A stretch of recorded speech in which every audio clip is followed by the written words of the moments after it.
আসসালামু আলাইকুম ভিউয়ার্স, সবাইকে আমার চ্যানেলে স্বাগতম। আমি আজকে আপনাদের সামনে একটি ইউনিক রেসিপি নিয়ে চলে এসেছি। কাঁচা কাঁঠাল দিয়ে গরুর মাংসের একটি দুর্দান্ত রেসিপি। এই রেসিপিটা আমার মা সব সময় এই কাঁচা কাঁঠালের সিজনে গরুর মাংস দিয়ে এই রেসিপিটা তৈরি করতো। এতবার খেয়েছি, এতবার দেখেছি ওনার কাছে এই রেসিপিটা, সেই জন্য আজকে আপনাদের কাছে এই রেসিপিটা শেয়ার করছি। তবে চলুন মূল রান্নায় চলে যাই। আমি এখানে একটি কাঁচা কাঁঠাল নিয়েছি। এই কাঁচা কাঁঠালের সামনের দিকে একটি ছুরির সাহায্যে কেটে নেব। ভালোভাবে আমি ছুরির সাহায্যে কেটে নিব এভাবে। এখন আমি মাঝখানে সোজাসুজি করে কেটে নিব। আমার এই ছুরি দিয়ে কাটতে অনেক সহজ লাগে, তাই আমি এভাবেই সবসময় কাঁচা কাঁঠাল বা এঁচড় কেটে থাকি। এভাবে দুই ফালি করে নিব। এই দুই ফালি থেকে যে কোনো একটি ফালি আমি নিয়ে নিব। সেখান থেকে সেই একটি ফালির মাঝ বরাবর আমি কেটে নিব। মাঝ বরাবর কেটে নিয়ে আমি এখন চারিদিকে যে খোসা আছে সেই খোসাগুলো আস্তে আস্তে করে ছুরির সাহায্যে ছাড়িয়ে নেব। সুন্দর করে খোসা ছাড়িয়ে ছোট ছোট করে আমি এই কাঁঠালটাকে ছোট ছোট টুকরা করে নেব। এভাবে এই যে আমি এইভাবে ছোট ছোট টুকরা করে নিয়েছি। এখন চুলোতে একটি হাঁড়ি দিয়েছি, সেখানে আমি পানি দিয়েছি। সেই পানিতে আমি সেই কাটা ছোট ছোট কাঁঠাল বা এঁচড় যেগুলো আছে সেগুলি দিয়ে দিচ্ছি। 1 চামচের মতন লবণ দিয়ে দিলাম, 1/2 চামচের মতন হলুদের গুঁড়া দিয়ে দিলাম। দিয়ে সুন্দর করে আমি এই এঁচড়টাকে সিদ্ধ করে নেব। আমাদের অবশ্যই ভালোভাবে কিন্তু এঁচড়টাকে সিদ্ধ করে নিতে হবে। এখন একটি পানি ঝরিয়ে নেব। সিদ্ধ করার পরে পানিটা ঝরিয়ে নিচ্ছি। আমি এখানে 2 কেজি মাংস নিয়েছি, সেটা হলো গরুর মাংস। এই মাংসগুলিকে ভালোভাবে কেটে পরিষ্কার করে ধুয়ে পানিটা আমি ঝরিয়ে নিয়েছি। তো একটি হাঁড়ি নিয়েছি, সেইখানে 1/4 কাপ রান্নার রেগুলার তেল দিয়ে দিয়েছি। তেলটা যখন গরম হয়ে গেছে তখন এখানে 1 টেবিল চামচ পরিমাণ গোটা গরম মশলা দিয়ে দিয়েছি। গোটা গরম মশলা দিয়ে দেওয়ার পর এখানে 1/2 কাপের মতন পেঁয়াজ কুচি দিয়ে ভালোভাবে এই পেঁয়াজ কুচিটাকে আমাদের ভেজে নিতে হবে। পেঁয়াজটা যখন ব্রাউন কালার হয়ে আসবে তখন এখানে দিয়ে দিব 2 টেবিল চামচ পরিমাণ পেঁয়াজ বাটা। পেঁয়াজ বাটাটা দিয়ে ভালোভাবে এই পেঁয়াজ বাটাটা আমাদের মিশিয়ে নিতে হবে। এখন দিয়ে দিব 1 টেবিল চামচ পরিমাণ রসুন বাটা, 1 টেবিল চামচ পরিমাণ আদা বাটা দিয়ে ভালোভাবে এই সবগুলো উপকরণে আমাদের অল্প একটু ভেজে নিতে হবে। এখন দিয়ে দিব 1/2 কাপের মতন পানি। পানিটা দিয়ে ভালোভাবে সবগুলো উপকরণ আমরা মিশিয়ে নিব। এখন দিয়ে দিব 1 চামচ পরিমাণ হলুদের গুঁড়া, 1 চামচ পরিমাণ মরিচের গুঁড়া এবং 1/2 চামচ পরিমাণ জিরের গুঁড়া দিয়ে ভালো করে সবগুলি উপকরণে আমি মিশিয়ে নিব। মিশিয়ে আমি এই সবগুলি উপকরণ 2 মিনিটের জন্য ভালোভাবে ভুনা করে নেব।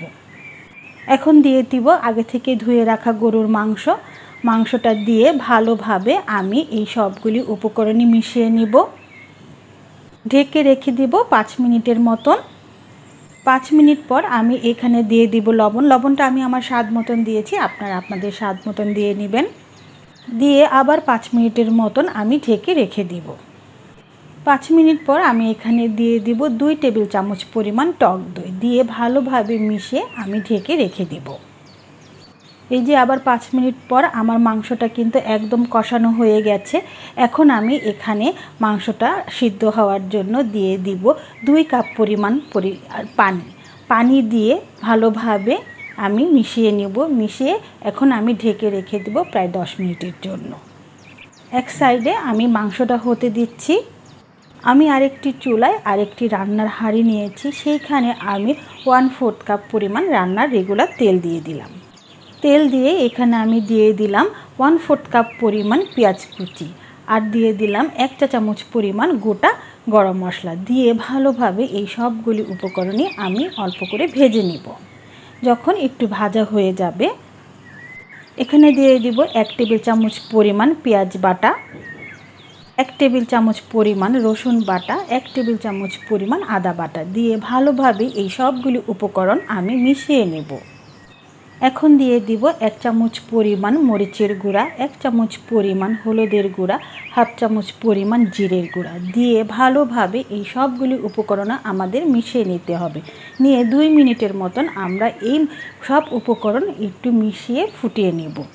ভালোভাবে আমাদের এই মশলাটাকে ভুনা করে নিতে হবে।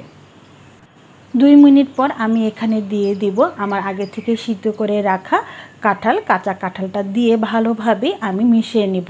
মনে রাখবেন, যেভাবে আমরা গরুর মাংসটা রান্না করব সেভাবেই কিন্তু আমাদের এই কাঁঠালটাও রান্না করতে হবে, কারণ কাঁঠাল একটা শুষ্ক জিনিস, এখানে তেমন স্বাদ নাই কাঁচা কাঁঠালের ভিতরে। এটাকে আমাদের স্বাদ করতে হলে অবশ্যই সমভাবে আমাদের এটা রান্না করতে হবে। দিয়ে দিলাম পরিমাণ মতন লবণ। লবণটা আমি আমার স্বাদ মতন দিয়েছি, আপনারা আপনাদের স্বাদ মতন দিয়ে নেবেন।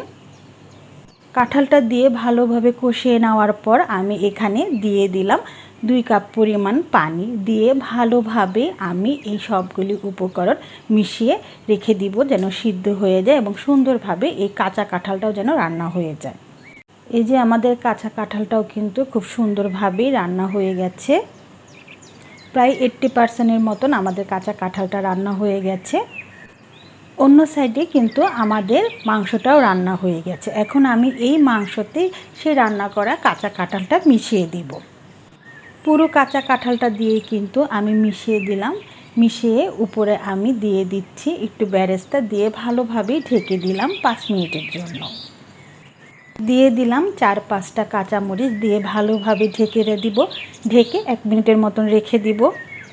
1 মিনিট পর ভালোভাবে নেড়ে চিড়ে দিলাম। দেখুন আমার কাঁচা কাঁঠাল এবং মাংসের তরকারিটা কিন্তু একদম রেডি হয়ে গেছে। একদম ইউনিক একটি রেসিপি। এই রেসিপিটা আমার মার রেসিপি, সেই জন্যে আমি আপনাদের সাথে শেয়ার করলাম।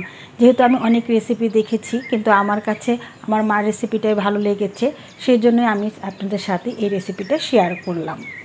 এই যে আপনাদেরকে সার্ভ করে দেখিয়ে দিচ্ছি, দেখুন কতটা সুন্দর লাগছে, খেতেও কিন্তু অসাধারণ মজা। অবশ্যই একবার হলে আপনারা ট্রাই করবেন। এই রেসিপিটা যখন আমার মা তৈরি করতো তখন একটি কথাই বলতো, এই কাঁচা কাঁঠালটাকেও সেম মাংসের মতোই রান্না করে নেবে, তাহলে দেখবে এই তরকারিটা দ্বিগুণ পরিমাণে মজা হয়ে যাবে। আপনারা অবশ্যই এভাবে একবার হলেও ট্রাই করে দেখবেন। আশা করছি আমার মার এই রেসিপিটা আপনাদের অনেক ভালো লাগবে। যদি ভালো লেগে থাকে তাহলে অবশ্যই আপনারা আপনাদের ফ্যামিলি মেম্বারের সাথে শেয়ার করবেন।